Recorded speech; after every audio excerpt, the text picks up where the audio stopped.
From a young age, he dreamed of building something extraordinary. He wasn't the smartest in school or the most talented, but his determination stood out. His first attempt at starting a business was a disaster. He invested all his savings into a café, only to see it fail within 6 months due to poor planning. The failure stung, but he didn't let it define him. "This is just the beginning," he told himself, refusing to give up. With borrowed money, he tried again, this time with a clothing store. For a while, things seemed promising, but a sudden economic downturn wiped out his profits.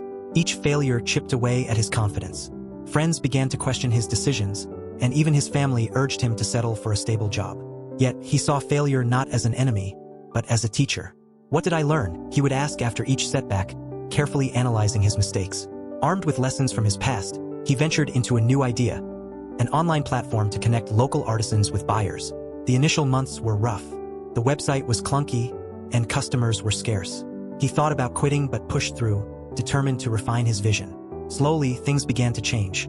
He listened to feedback, improved the platform, and used his failures as a guide to avoid repeating mistakes.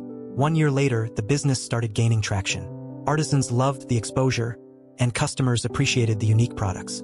As the platform grew, he realized his failures had prepared him for this moment. Every obstacle he'd faced had taught him resilience, strategy, and humility. Within 3 years, his business became a market leader. Investors came knocking, and the man who once couldn't hold onto a cafe now managed a thriving enterprise. Despite his success, he remained humble. "Failure isn't the opposite of success," he told his team, "it's the foundation of it." He began sharing his story, encouraging others not to fear failure but to embrace it as a powerful teacher.